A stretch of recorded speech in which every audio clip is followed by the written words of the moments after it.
সুপ্রিয় দর্শক, মাটি ও মানুষ অনুষ্ঠান থেকে আপনাদের সকলকে জানাচ্ছি সাদর আমন্ত্রণ। আমরা আমাদের এই অনুষ্ঠানের মাধ্যমে কৃষিক্ষেত্রে নতুন নতুন সম্ভাবনা, নতুন নতুন সফলতা আপনাদের সামনে তুলে ধরতে চাই। আমরা দেশের প্রত্যন্ত অঞ্চলের বিভিন্ন উদ্যোগগুলোকে তুলে আনতে চাই আপনাদের জন্য। আমাদের আজকের অনুষ্ঠানেও আমরা এরকম কিছু বিষয় তুলে এনেছি। তাহলে চলুন চলে যাই আমাদের অনুষ্ঠানের মূল পর্বে।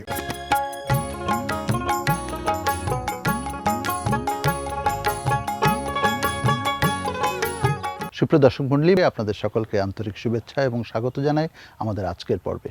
আপনারা জানেন যে মাটি ও মানুষ কৃষি সমৃদ্ধি, নিরাপদ খাদ্য এবং কৃষকের কল্যাণের জন্য সবসময় কথা বলে, তাদের উদ্যোগগুলোকে তুলে ধরবার চেষ্টা করে।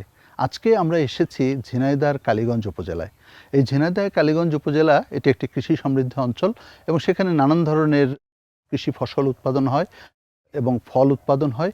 সেখানে অনেকগুলো সুন্দর সুন্দর অনুশীলন রয়েছে, আমরা যেটাকে বলি গুড এগ্রিকালচার প্র্যাকটিস, অর্থাৎ উত্তম কৃষি চর্চা অনুশীলন। সেই উত্তম কৃষি চর্চা অনুশীলন করে এখানকার একজন কৃষক খন্দকার মিজানুর রহমান, তিনি নিরাপদ শসা উৎপাদন করছেন। তার সঙ্গে আরও অনেকগুলো কৃষি বিষয়ে তিনি কাজ করছেন। তার একটা কৃষি সম্ভাবনা এখানে দৃশ্যমান হয়েছে। চলুন আজকে আপনাদেরকে আমরা খন্দকার মিজানুর রহমানের নিরাপদ শসা উৎপাদনের উপরে একটি উদ্যোগ, তার যে চমৎকার উদ্যোগ, সেই চমৎকার উদ্যোগ আপনাদেরকে দেখাই। চলুন আমাদের সঙ্গে।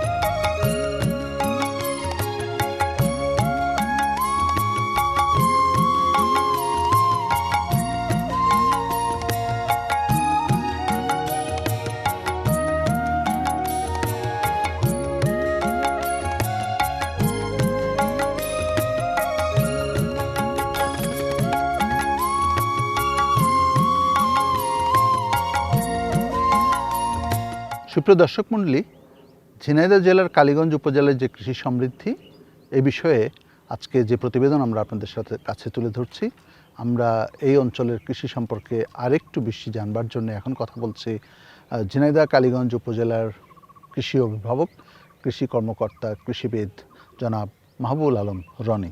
জনাব মাহবুবুল আলম রনি, মাটি মানুষের পক্ষ থেকে আপনাকে শুভেচ্ছা জানাই। আপনাদেরকেও শুভেচ্ছা। কৃষি সমৃদ্ধি যে এখন হচ্ছে এবং আমাদের যে কৃষি অর্থনীতি, সেই কৃষি অর্থনীতির এখানকার চালচিত্রটা আমাদেরকে যদি একটু বলেন। রূপান্তরিত কৃষির আধুনিকতম যে অবস্থান, সেটি হচ্ছে যে বাণিজ্যিক কৃষি, নিরাপদ কৃষি। আর কালীগঞ্জ উপজেলা হচ্ছে এমন একটি উপজেলা যেখানে আধুনিক কৃষি প্রযুক্তির সম্ভার। এখানে আমাদের কৃষকগণও বেশ শিক্ষিত এবং এই প্রযুক্তিগুলো মাঠে তারা সম্প্রসারণ করছে। তো তারই ধারাবাহিকতায় কালীগঞ্জ উপজেলায় আমাদের উচ্চ মূল্যের যে বিভিন্ন ফসলগুলো আছে, সেগুলো মাঠে উৎপাদন হচ্ছে। আমাদের এখানে বিখ্যাত ড্রাগন ফল যেমন চাষ হচ্ছে, কালীগঞ্জে ফুল আছে, আমাদের দানা জাতীয় ফসল ধানও হচ্ছে। এছাড়া আমাদের কালীগঞ্জ উপজেলা থেকে ইভেন আম, পেয়ারার মতো ফসলগুলো রপ্তানিও হচ্ছে। তো আমাদের এই ফসলগুলো যে উৎপাদন হচ্ছে, আমাদের বিভিন্ন উদ্যোক্তা কৃষকদের এখানে অবদান রয়েছে। আমরা আজকে যেখানে এসেছি, আমাদের উদ্যোক্তা কৃষক জনাব খন্দকার মিজানুর রহমান, এখানেও এরকম অনেকগুলো প্রযুক্তির সম্ভার আছে। আমরা যেখানে দাঁড়িয়েছি সেখানে একটি আধুনিক শেড রয়েছে, পলিনেট শেড। এর ভিতরে অনেকগুলো আধুনিক প্রযুক্তি আছে, বিশেষ করে আমাদের ইরিগেশন টেকনোলজি, যেগুলো ড্রিপ ইরিগেশন, এরপরে মিস্ট ইরিগেশন, ইভেন ফসল উৎপাদনে আমরা যে সানলাইট প্রোটেকশনের জন্য যে শেড নেটগুলো ব্যবহার করি, সেগুলো আছে। তো এই ধরনের প্রযুক্তিগুলোর মাধ্যমে আসলে কৃষি সমৃদ্ধি হচ্ছে এবং কালীগঞ্জ উপজেলা এগিয়ে যাচ্ছে। আমাদের যে খাদ্য নিরাপদতা, এই খাদ্য নিরাপদতার জায়গা থেকে যে গ্যাপ অনুশীলনের কথা বলা হচ্ছে, উত্তম কৃষি চর্চা, সেই উত্তম কৃষি চর্চার তো একটা বড় শর্ত যদি বলি তাহলে হচ্ছে যে এরকম একটা শেড করা, অর্থাৎ বাহিরের আক্রমণের সুযোগ, জীবাণু আক্রমণের সুযোগ, একটা ফেন্সিং অ্যাটলিস্ট। তো আমরা এই শেডের ব্যবহার এবং কিভাবে এখানে ভেতরে উৎপাদন হয় সে সম্পর্কে একটু আপনার কাছ থেকে জানবার চেষ্টা করব। চলুন আমরা দেখে আসি যে এখানে উত্তম কৃষি চর্চার জন্য পলিনেট শেডের যে ব্যবহার, সেটা সম্পর্কে আমরা একটু বিস্তারিত জানব আপনার কাছ থেকে।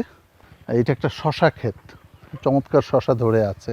তো একটু বলুন যে এখানে কিভাবে উত্তম কৃষি চর্চার নীতিমালা অনুসৃত হচ্ছে? আসলে উত্তম কৃষি চর্চা হচ্ছে অনেকগুলো সুপারিশ যেগুলো মাঠে বাস্তবায়ন করলে আমাদের নিরাপদ ফসল উৎপাদন হবে, একই সঙ্গে আমাদের পরিবেশও ভালো থাকবে। তো এক্ষেত্রে আমাদের যে শেডের ভিতরে আমরা আছি, এটি আসলে অনেকগুলো প্রযুক্তি এখানে আছে, আধুনিকতম শেড। আমরা দেখছি যে ফসল উৎপাদন করতে গেলে যে সেচ ব্যবস্থাপনা, আমরা জানি যে উত্তম কৃষি চর্চার একটি গুরুত্বপূর্ণ অনুষঙ্গ হচ্ছে যে সেচ, অর্থাৎ যে পানিটা আমরা ব্যবহার করব সেটি নিরাপদ পানি হতে হবে, সেটি দূষিত পানি হওয়া যাবে না, হেভি মেটাল থাকা যাবে না। তো এখানে ড্রিপিগেশন টেকনোলজি আছে নিজ দিয়ে। আমরা দেখছি যে প্রত্যেকটি গাছের গোড়ায় আসলে যতটুকু পানির প্রয়োজন ঠিক ততটুকুই এখানে ব্যবহার হচ্ছে। এটি একই সঙ্গে পরিবেশকে রক্ষা করছে, আবার আমাদের পানি ব্যবহারের যে খরচটি হয় সেটি কিন্তু অনেকাংশে কম হচ্ছে। এখানে অনেকগুলো প্রযুক্তি আছে, ইভেন জাত এটি একটি প্রযুক্তি। আমরা জানি যে এটা একটি অ্যারাবিয়ান শসা এবং এর গুরুত্বপূর্ণ একটি বৈশিষ্ট্য হলো যে এটি মোটামুটি 28 থেকে 30 দিনের মধ্যেই, অর্থাৎ ফুল ধরা থেকে শুরু করে ফসল সংগ্রহ পর্যন্ত মাত্র 1 মাস সময় লাগে। এখানে একটা আমরা দেখতে পাচ্ছি জি, শসা। এটি একটি পরিপূর্ণ শসা হয়ে গেছে। মোটামুটি 28 থেকে 35 দিনের মধ্যেই আমার ফসল সংগ্রহ করা সম্ভব। তো জাত একটি টেকনোলজি। এরপরে আমরা এখানে ইরিগেশন একটা টেকনোলজি দেখলাম।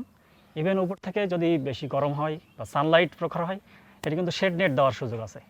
এটি একটি পদ্ধতি। অনেক সময় আমাদের এই আধুনিক শেডের ভিতরে অনেকগুলো ফ্যাসিলিটি আছে, তারপরেও যদি তাপমাত্রা বেশি হয়ে যায় সেক্ষেত্রে কিন্তু আমাদের এই যে এক্সস্ট ফ্যানগুলো আছে, যাতে করে আমরা টেম্পারেচার খুব সহজে কমায় নিয়ে আসতে পারি। তো এক্ষেত্রে হয় কি, যেটা অমৌসুমে যেগুলো, সেগুলো আমরা কিন্তু গরমের সময়ও আমরা এখানে ফসল উৎপাদন করতে পারবো। এই সুযোগগুলো এখানে আছে। আমাদের ব্যয়বহুল এটা স্ট্রাকচার সেট আপ করতে যেয়ে একটু ব্যয় হবে, কিন্তু আমরা যদি রিটার্নটা দেখি, আপনার 1 মৌসুমে কিন্তু আমার একটা ভালো অ্যামাউন্ট চলে আসতেছে। সেক্ষেত্রে ব্যয়বহুল হলেও এটি টেকসই, কারণ এরকম একটা স্ট্রাকচার তৈরি করলে আমি কমপক্ষে 20 বছরেও আসলে কিছু হবে বলে মনে হয় না। আচ্ছা, এবং এই শেডগুলো আসলে তৈরি করা হয়েছে বিএডিসির মাধ্যমে। তো যেইভাবে তৈরি করা হয়েছে আমরা জানি মোটামুটি 120 কিলোমিটার বেগেও যদি ঝোড়ো হাওয়া বয় তাহলেও এই স্ট্রাকচারে কিছুই হবে না। সুতরাং এটা টিকে থাকবে আমরা আশা করছি। তো এভাবে আমাদের নিরাপদ খাদ্য উৎপাদন সম্ভব যদি আমরা এই ধরনের শেড স্থাপনে কৃষক পর্যায়ে তো আপনারা সহযোগিতা করে থাকেন কৃষি সম্প্রসারণ অধিদপ্তরের মাধ্যমে। আমাদের কৃষি সম্প্রসারণ অধিদপ্তরের কিছু কার্যক্রম আছে। এছাড়া কৃষি মন্ত্রণালয়ের আরও একটি অঙ্গ প্রতিষ্ঠান যে বিএডিসি, তারাও আসলে এটা নিয়ে বেশ ব্যাপক হারে কাজ করছে। নিরাপদ ফসল উৎপাদনে আরও 2টি গুরুত্বপূর্ণ উপাদান আছে। একটি হচ্ছে যে আমরা কেবল রাসায়নিক সার ব্যবহার না করে এর সাথে সাথে যদি আমরা জৈব সার ব্যবহার করতে পারি, তাহলে আমাদের যে ফসল যেটা হবে, বিশেষ করে আমাদের শশার মতো সবজিগুলো, এগুলো একই সঙ্গে টেস্টি হয়, মান বজায় রাখতে পারে। আরেকটি বিষয় হলো যে আমরা ফসল উৎপাদন করতে যেয়ে আমরা দেখছি যে যখন টেম্পারেচার বেড়ে যাচ্ছে, আস্তে আস্তে কীট পতঙ্গ পোকামাকড়ের উপদ্রব কিন্তু বাড়তেছে। তো এই ক্ষেত্রে রাসায়নিক কীটনাশক ব্যবহার না করে আমাদের ফসলকে সেফ রাখার জন্য আমরা যদি বায়োপেস্টিসাইড ব্যবহার করতে পারি, বা এরকম একটি স্ট্রাকচার যেখানে আসলে ফ্লাইং ইনসেক্ট আসতে পারবে না, তাহলে কিন্তু আমাদের আসলে ওই রাসায়নিক কীটনাশকটা ব্যবহার করা লাগতেছে না, বা আমরা এটাকে বায়োপেস্টিসাইড ব্যবহার করে সেফ রাখতে পারছি। তো এই পদ্ধতিগুলো আসলে এখানে ব্যবহার হচ্ছে এবং এভাবেই আমাদের গুড এগ্রিকালচারাল প্র্যাকটিস আমরা মাঠে বাস্তবায়ন করছি। অনেক ধন্যবাদ রনি সাহেব, আপনি যে গুরুত্বপূর্ণ একটি প্রসঙ্গের অবতারণা করলেন যে আমাদের শশার মতো একটি ফসল যেটা কিনা আমরা সরাসরি খাই, এই ফসলটি তো নিরাপদ হওয়া খুবই জরুরি। এবং আপনার এই উপজেলাতে, কালীগঞ্জ উপজেলাতে এখানে যে উত্তম কৃষি চর্চাটা হচ্ছে, এখন আমরা যে শেডে দাঁড়িয়ে আছি খন্দকার মিজানুর রহমানের শেডে, এর বাইরেও মাঠ পর্যায়ে তো শশা উৎপাদন হচ্ছে। আপনি কি একটু ধারণা দিতে পারেন যে এখানে কীরকম শশা উৎপাদন হয়, কি পরিমাণ চাষি আছে, এবং তারা সবাই কি উত্তম কৃষি চর্চা করছে তা তো নয় আসলে। তো যারা করছে না তাদের জন্য আপনার বক্তব্য কি হবে? কালীগঞ্জ উপজেলায় আমাদের শীতের মৌসুমে আমাদের প্রায় 1540 হেক্টর সবজি উৎপাদন হচ্ছে বিভিন্ন আইটেমের, এর মধ্যে শশাও একটা আইটেম। আমরা মাঠ পর্যায়ে উত্তম কৃষি চর্চা বাস্তবায়ন সম্প্রসারণের জন্য আমাদের পার্টনার প্রকল্প এবং যশোর অঞ্চলের টেকসই কৃষি সম্প্রসারণ প্রকল্পের মাধ্যমে কৃষক প্রশিক্ষণ আয়োজন করে থাকি। তো সেখানে আমাদের 1 দিনব্যাপী এবং 3 দিনব্যাপী যে প্রশিক্ষণ হয়, সেখানে উত্তম কৃষি চর্চা কীভাবে বাস্তবায়ন হবে মাঠ পর্যায়ে, এই বিষয়ে আমরা প্রশিক্ষণ প্রদান করছি। এখনও শতভাগ কৃষক মাঠে এটা বাস্তবায়ন করছে না, তবে যাতে করে শতভাগ কৃষক মাঠে এটা বাস্তবায়ন করতে পারে আমরা সেদিকে অগ্রসর হচ্ছি। এই যে আমাদের খন্দকার মিজানুর রহমানের যে শেডে আমরা এখন নিরাপদ শশা উৎপাদন দেখছি, সব চাষির পক্ষে তো এরকম শেডে উৎপাদন করা সম্ভব নয়। সেই ক্ষুদ্র প্রান্তিক চাষিদের জন্য আপনার পরামর্শ কি? তারা কি করতে পারে নিরাপদ শশা উৎপাদনের জন্য? আসলে এরকম একটি শেড তৈরি করা আসলে ব্যয়বহুল, তবে যদি কৃষক পর্যায়ে তাদের নিজেদের মতো করে তাহলে একটি কংক্রিটের স্ট্রাকচার দিয়ে আপনার জাস্ট নেট দিয়ে কিন্তু একটি জমিকে ঘিরে ফেলা সম্ভব, যাতে করে ফ্লাইং ইনসেক্ট না ঢুকতে পারে। এটি একটি বিষয়। দ্বিতীয় বিষয় হলো যে বায়োপেস্টিসাইড যদি ব্যবহার করা হয় তাহলে এটা কিন্তু 6 ধরনের মোড অফ অ্যাকশনে কাজ করে। তার মধ্যে একটা হচ্ছে রিপেলেন্ট, মানে পোকামাকড় আসবে না জমিতে, তো সেভাবে আসলে নিরাপদ করা সম্ভব। আর প্রযুক্তি যেগুলো ব্যবহার করা হয়েছে এর মধ্যে ড্রিপ ইরিগেশন টেকনোলজি একটা। তো এখন এই প্রযুক্তির যে উপকরণগুলো ব্যবহার করা হয়, বিশেষ করে পাইপ বা অন্য সেট এটা কিন্তু আমাদের কালীগঞ্জে অ্যাভেলেবল বা লোকালি অ্যাভেলেবল।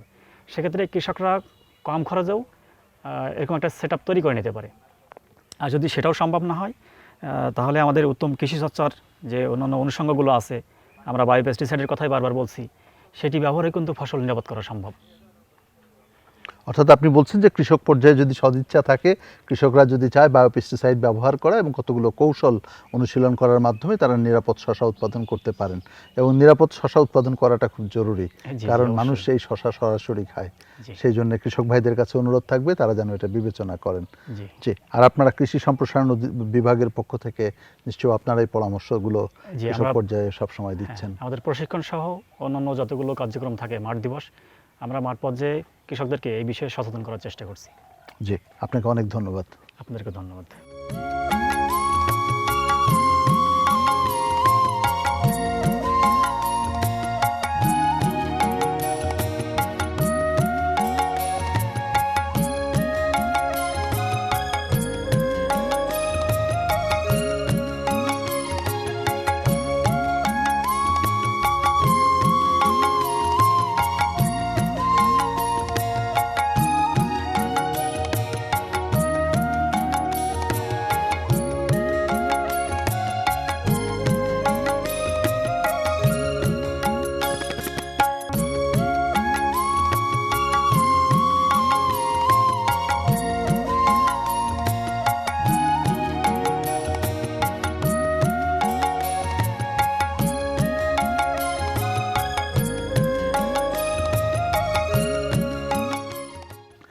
মিজান সাহেব, আপনি যে চমৎকার এখানে নিরাপদ শস্য উৎপাদন করছেন উত্তম কৃষি চর্চার মানদণ্ড অনুসরণ করে, এবং আপনার ফলনও বেশ চমৎকার হয়েছে, আমি দেখতে পাচ্ছি যে এক একটা গাছে প্রচুর পর্যাপ্ত ফলন এসছে।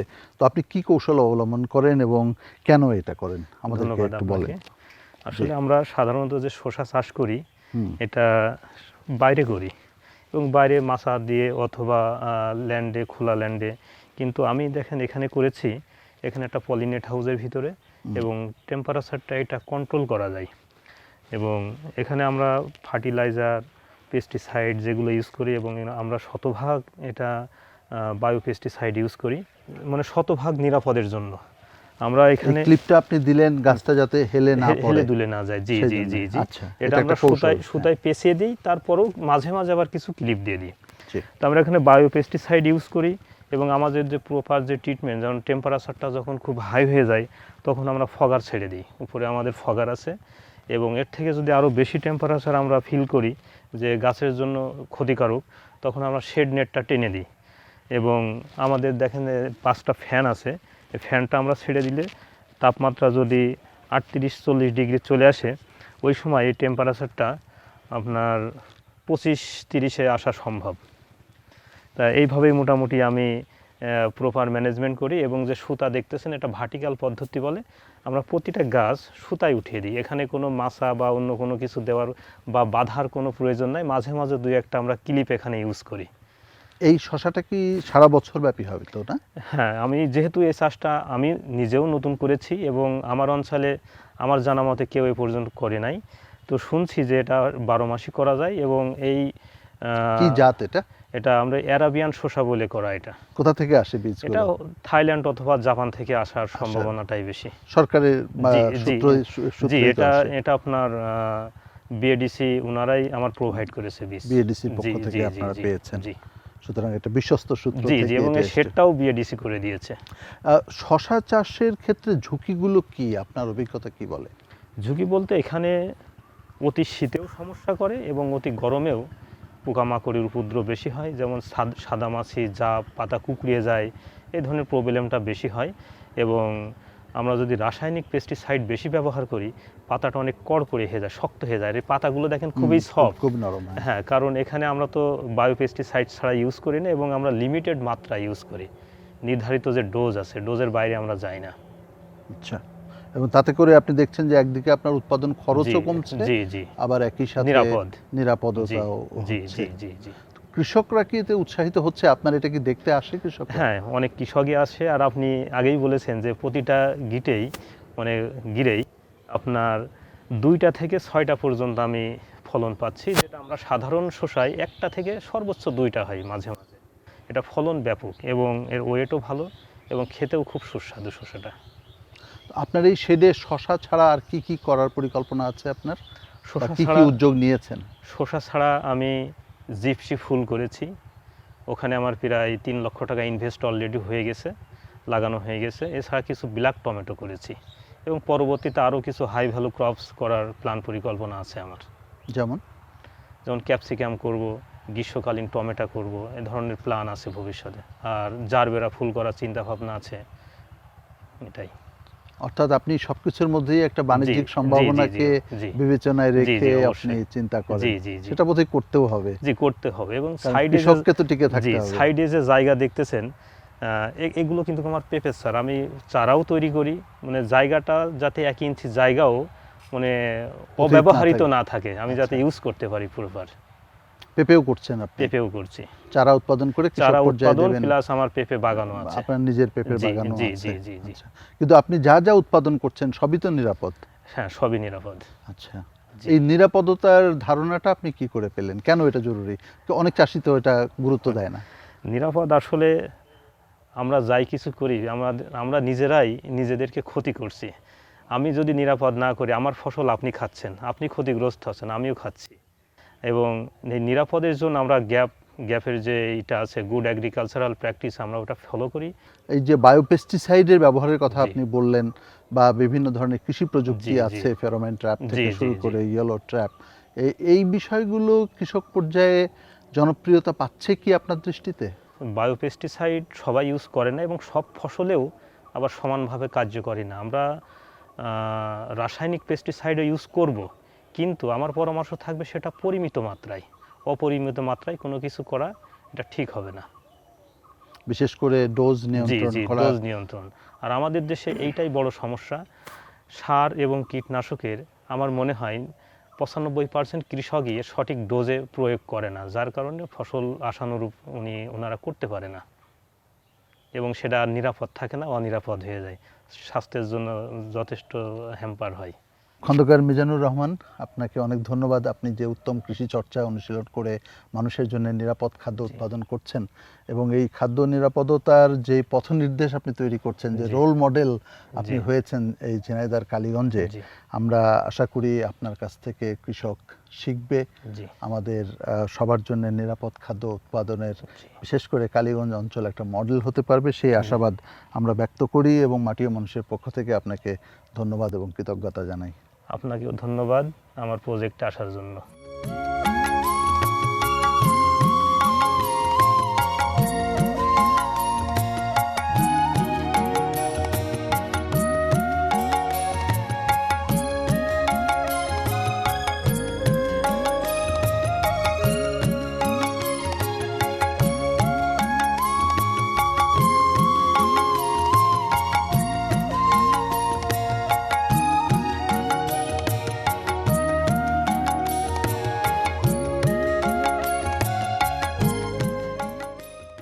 সুপ্রিয় দর্শক, আপনারা খন্দকার মিজানুর রহমান, কৃষি উদ্যোক্তা, ঝিনাইদহ কালীগঞ্জ, তিনি উত্তম কৃষি চর্চার নীতিমালা অনুশীলন করে যে নিরাপদ শসা উৎপাদন করছেন সে সম্পর্কে একটি প্রতিবেদন দেখলেন। মানুষের খাদ্যকে নিরাপদ করবার জন্যে কৃষি সম্প্রসারণ অধিদপ্তর তারা চেষ্টা করে যাচ্ছেন, তারা কৃষকদেরকে প্রশিক্ষণ দিচ্ছেন, পরামর্শ দিচ্ছেন, প্রয়োজনীয় ক্ষেত্রে তারা প্রযুক্তিগত সহায়তা দিচ্ছেন। সরকারের পক্ষ থেকে শেড নির্মাণ করে দেওয়া হচ্ছে, কোথাও কোথাও অন্যান্যভাবে কৃষকের পাশে এসে দাঁড়াচ্ছেন কৃষি সম্প্রসারণ বিভাগের কর্মকর্তারা। তার সাথে আমাদের উদ্যোক্তা কৃষকরা, বিশেষ করে উদ্যোক্তা যারা আছেন, কৃষি উদ্যোক্তা অনেকেই খন্দকার মিজানুর রহমানের মতো তারাও আজকে এগিয়ে আসছেন। তারাও দেখছেন যে আগামী দিনে টিকে থাকতে হলে কৃষি একটি সম্ভাবনাময় খাত হতে পারে। একসময় ছিল কৃষি অবহেলার, একসময় ছিল কৃষি লজ্জার। সেই বৃত্তটা বোধহয় ভাঙতে শুরু করেছে আমাদের উদ্যোক্তারা। অন্তত খন্দকার মেজানুর রহমানকে দেখে তো আমার তাই মনে হলো। তার পাশে এসে দাঁড়িয়েছে কৃষি বিভাগ এবং উভয়ে মিলে একটা মডেল তারা তৈরি করেছেন উত্তম কৃষি চর্চার। উৎপাদন করছেন শশা, আরও উৎপাদন করবেন অন্যান্য ফসল। সব মিলিয়ে অন্য কৃষকরা তারা যেন দেখতে পারেন, শিখতে পারেন এবং নিজেরা অনুশীলন করতে পারেন, তার একটি দুয়ার ঝিনাইদহ কালীগঞ্জে খুলে দেওয়া হয়েছে। আপনাদের সকলকে ধন্যবাদ। যে যেখানে আছেন, এখন দেখছেন অথবা আগামীতে দেখবেন, আপনাদের সকলকে শুভেচ্ছা এবং কৃতজ্ঞতা জানাই। মাটি ও মানুষের সঙ্গে থাকবেন, নিরাপদ খাদ্যের পক্ষে থাকবেন। সকলকে ধন্যবাদ।